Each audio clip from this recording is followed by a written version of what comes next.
पत्रकार पंजाब से एसपी सिंह जी मौजूद हैं मेरे साथ स्टूडियो में।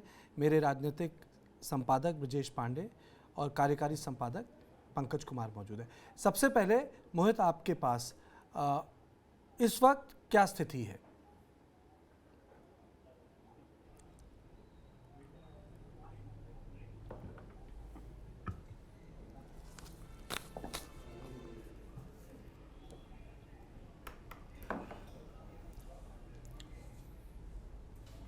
मेरी आवाज आ रही है मोहित? लगता है हमारी आवाज नहीं आ रही है मोहित को। मैं आपको सुन नहीं पाया, आपका सवाल मुझे सुनाई नहीं दे रहा। कोई टेक्निकल इशू है मेरे को लगता है। ठीक है, आप उसे ठीक कीजिए, मैं आपके पास आऊंगा। मैं सीधे सीपाल सिंह जी के पास जाऊंगा। सर, आज की जो कार्रवाई है आप उसे किस तरीके से देख सकते हैं? Little late in the day, देर से की गई। जो कार्रवाई हो रही है बहुत, मैं समझता हूं कि इसको बहुत अच्छे ढंग से कर रहे हैं। कहीं भी law and order situation Punjab के अंदर क्रिएट नहीं हुई।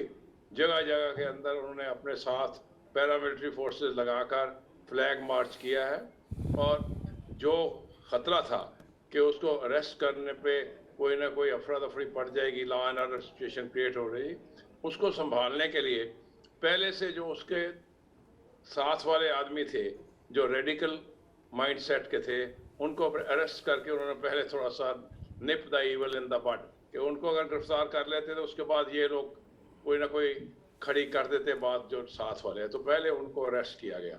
दूसरी बात, पंजाब का जो मसला है आज का डेट में, इस मसले को आप लॉ एंड ऑर्डर सिचुएशन को अगर ट्रीट करें तो ये अच्छा रहेगा।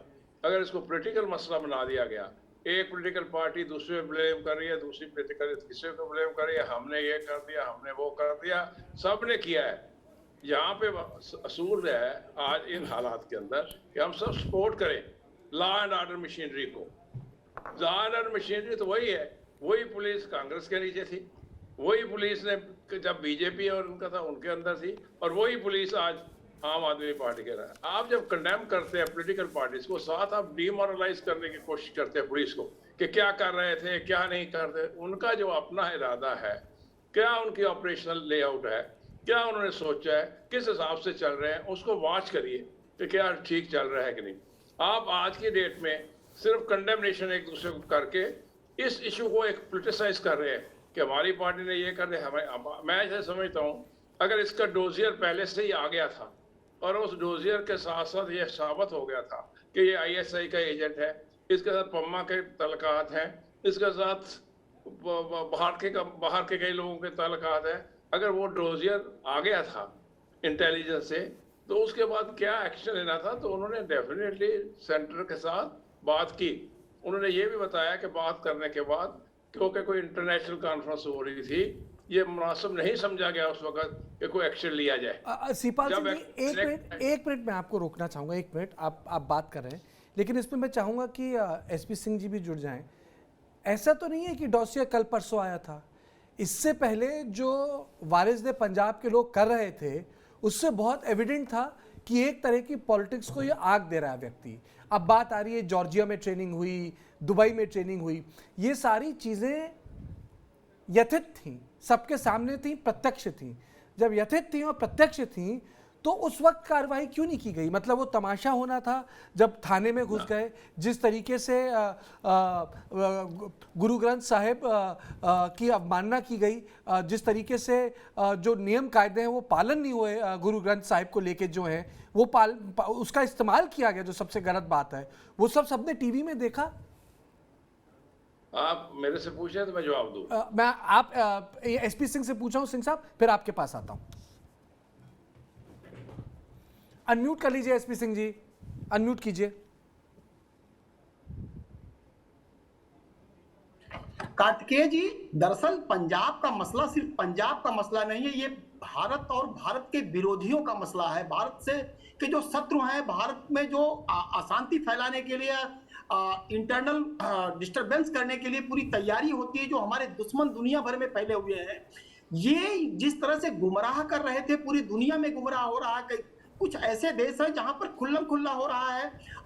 आए दिन, आज ही सैन फ्रांसिस्को में, न्यूयॉर्क में, ऑस्ट्रेलिया में, कनाडा में, लंदन में इन सारे देशों में जो कुछ हो रहा है, हमारी विदेश नीति इस पर कंप्लीट नजर रख रही थी। और मेरा अपना मानना है कि ये सारे फीडबैक अगर सेंट्रल गवर्नमेंट को और सेंट्रल गवर्नमेंट स्टेट गवर्नमेंट को दे रही थी कानून व्यवस्था को पूरा कंट्रोल करने के लिए, तो ये तैयारी पहले से होनी चाहिए थी। ये अमृतपाल कहां से चल के आ गया और इतना बड़ा इशू हो गया।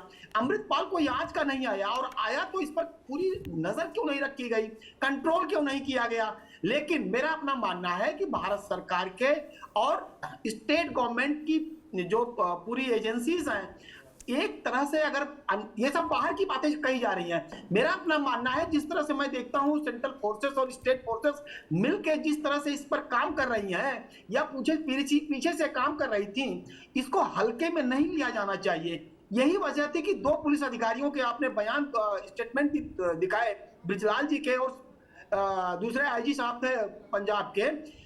अब इन लोगों की बातें अगर आप सुने तो निश्चित रूप से इस पर पूरी तैयारी थी, और कोई भी अधिकारी, कोई भी पुलिस एजेंसीज और हमारी जो खुफिया एजेंसीज हैं वो चुप नहीं थी। लेकिन इतना संवेदनशील मसला है कि यह सिर्फ भारत तक की बात नहीं है, पंजाब तक की बात नहीं है, अजनाला में हमला तक की बात नहीं है। इसके जो रिपरकेशंस को देखते हुए पूरी तैयारी के साथ, पूरी समझदारी के साथ ये काम किया गया है। हल्के में पंजाब को लेना भारी पड़ सकता है पुलिस फोर्सेस को, और पॉलिटिकल पार्टी अपनी जिस तरह से रोटी सेकती हैं वो सेकेगी, मानेगी नहीं। अभी हरसिमरत बादल का बयान सुन रहा था मैं, उन्होंने कहा अलग अलग विषय, आपने अलग अलग विषय उठाए। मैं अभी मैं मोहित के पास जाना चाहूँ। मोहित, आवाज आ रही है? जी जी बिल्कुल बिल्कुल, मैं सुन पा रहा हूँ। ग्राउंड पे आप हैं, पहले बताइए वहाँ हो क्या रहा है, और दूसरा इतना उसे ट्रैक करने में मसला क्या आ रहा है इलेक्ट्रॉनिक सर्वेलेंस के जमाने में?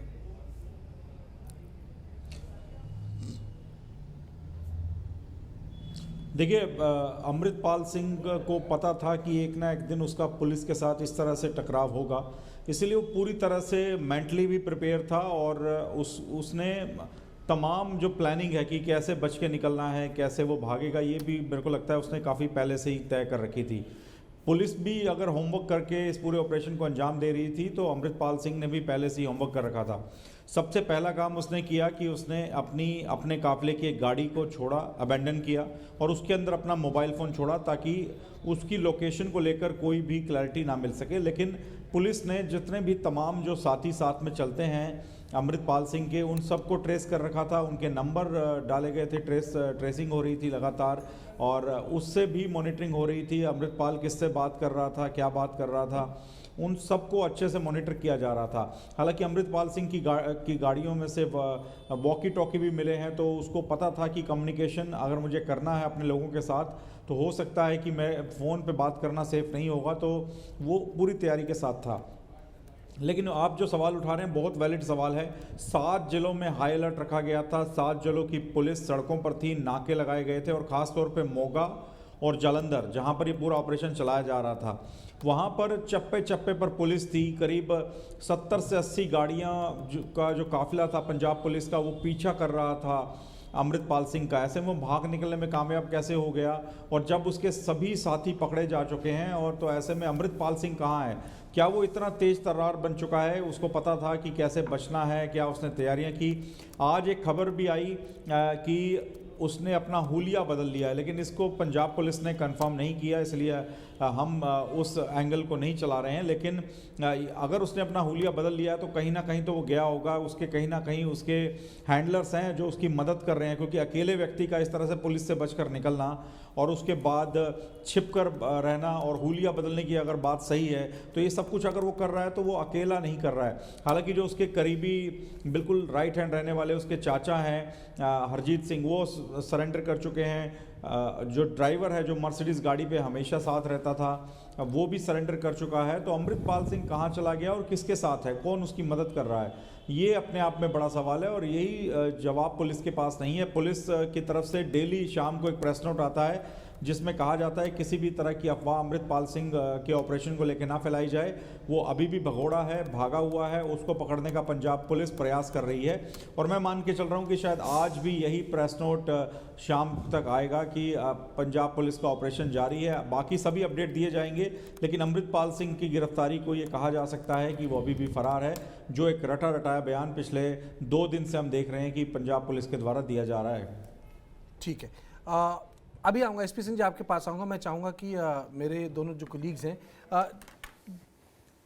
ब्रजेश, ये जो अमृतपाल वाला जो वाकया है, लोगों के जहन में 80 और 90 की जो बदसूरत यादें उनको ताज़ा कर देता है, उन ज़ख्मों को ताज़ा करता है। इसलिए उसको लेके लोगों में डर है, एंग्जाइटी है। लोगों को लगता है कि एक राज्य जो आतंकवाद के गर्द में गया वो वापस आया, सफल हुआ, वो ऐसा ना हो जाए। अमृतपाल डेवलपमेंट में एक चीज़ बहुत साफ है कि एक बहुत कंसर्टेड एफर्ट था वारिस पंजाब की तरफ से कि खालिस्तानी सेंटिमेंट्स को इवोक किया जाए। आपको क्या लगता है कि टाइम्ड ऑपरेशन है? किसकी तरफ से? पुलिस की तरफ से? पुलिस की तरफ से, या इनको ऐसा लगा कि वो जो अजनाला में घटना हुई कि उसके बाद लगा कि पानी सर से? देखिए, मैं एक बात बहुत स्पष्ट कह दूं कि जिस तरह से कोऑर्डिनेशन एक इस तरह की इशू पे, पंजाब एक नॉर्मल स्टेट नहीं है, पंजाब एक बॉर्डर स्टेट है और वो आतंकवाद झेल चुका है, और जिस तरह का कोऑर्डिनेशन सेंट्रल स्टेट के बीच दिखना चाहिए था वो पूरी तरह से नहीं था। और मैं इस बात को भी मानूंगा कि जिस तरह की कोऑर्डिनेटेड कंसर्टेड एफर्ट की बात पुलिस लगातार कर रही है, जिस तरह से पूरा उसके ऊपर दबाव डाला गया, जिस तरह से चेज़ हुई और जिस तरह से चेज़ के दौरान वो गायब हो गया, इसमें एक चीज़ बहुत स्पष्ट है कि पुलिस की तरफ से जो तैयारी की जाती है वो पूरी तरह से उस तरह से नहीं थी जिस तरह से आप इस तरह के केसेस को डील करते हैं। उसमें बहुत ही काफ़ी लैक्यूना था और वो स्पष्ट है, वो दिख रहा है। मतलब उसके लिए आपको किसी एक्सपर्ट की ज़रूरत नहीं है।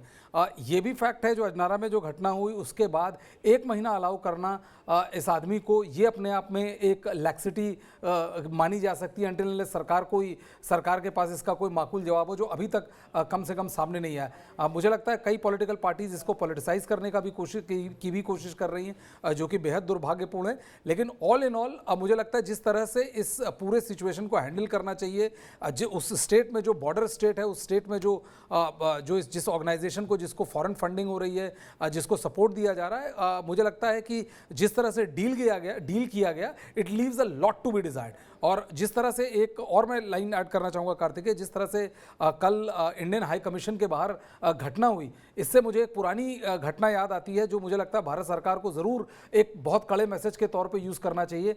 जब एक इंडियन डिप्लोमेट के साथ यूएस में स्ट्रिप सर्च किया गया था, तो उसके जवाब में 2013 या 12 की बात है कि उसके जवाब में यहाँ अमेरिकन एम्बेसी के बाहर पूरी सिक्योरिटी हटा ली गई थी और एक अमेरिकन एम्बेसी के आदमी को मतलब डबल या ट्रिपल चेक करके जाया जा रहा था। जब इंश्योर हो गया कि यदि आप हमारे साथ ये करेंगे तो हम भी एग्जैक्टली आपके साथ वही करेंगे, उसके बाद सिचुएशन दोबारा उस तरह से अगली नहीं हुई। मुझे लगता है ये एक मैसेजिंग भी बहुत ज़रूरी है यूनाइटेड किंगडम के लिए भी और अन्य देशों के लिए भी, जो इस तरह के ऑर्गेनाइजेशंस को अंडर द रूल्स और under the garb of freedom of expression के तर्ज पे अलाउ कर रहे हैं। पंकज जी, एक बार सवाल दोहराएंगे? मैंने सवाल पूछा ही नहीं था, मैंने आपको प्रो बोनो दिया था माइक। मेरा कहने का मतलब ये है कि पंजाब में जो हुआ उसको लेकर आपको लगता है कि प्रॉम्प्ट एक्शन है या डिलेड एक्शन है? नहीं, डिलेड एक्शन तो है, क्योंकि अजनाला में जो हुआ उसके बाद इतना लेट रिएक्शन के क्या मायने थे वो मेरी समझ से परे है। पर मैं एक चीज़ और देख पा रहा हूँ कि जैसे आपने कहा कि 80 और 90 के दशक में जिस तरह की घटनाएं हो रही थी उसकी याद ताज़ा करा दी, तो मुझे ये दिखाई पड़ रहा है कि उस तरह की बात अब पंजाब में नहीं है, क्योंकि जिस तरह का समर्थन उस समय देखा जाता था वैसा समर्थन गृह प्रदेश में नहीं है। बाहर से लोग समर्थन दे रहे हैं, ये साफ दिखाई पड़ता है। उनका रिएक्शन सैन फ्रांसिस्को से लेके यूके से लेके ऑस्ट्रेलिया से लेके अन्य देशों में दिखाई पड़ रहा है, लेकिन पंजाब के शहरों में बहुत कम घटनाएं घटी हैं। छिटपुट उस तरह के लोगों ने प्रदर्शन करने की कोशिश की है जिसको पुलिस ने बहुत ही इंटेलिजेंटली काबू कर लिया, ये एक बड़ी बात है। लेकिन एक बात तो बहुत साफ दिखाई पड़ रहा था, जब से आम आदमी पार्टी की सरकार बनी उसके बाद ये कहा जा रहा था कि क्या ये नई सरकार जो कि पंजाब बॉर्डरिंग स्टेट है, जो पंजाब के सामने चुनौतियां हैं, उसको हैंडल करने में कामयाब होगी। ये एक बड़ी चुनौती मानी जा रही थी, और ख़ास तौर पर अमृतपाल सिंह, जिसके बारे में ये तमाम सारी बातें आ रही हैं कि आईएसआई से उसके कैसे कनेक्शंस थे। और ध्यान देने वाली बात यह है कि कैप्टन अमरिंदर सिंह ने इलेक्शन कैंपेन के दरमियान ही कह दिया था कि आईएसआई के द्वारा ये भेजा गया है और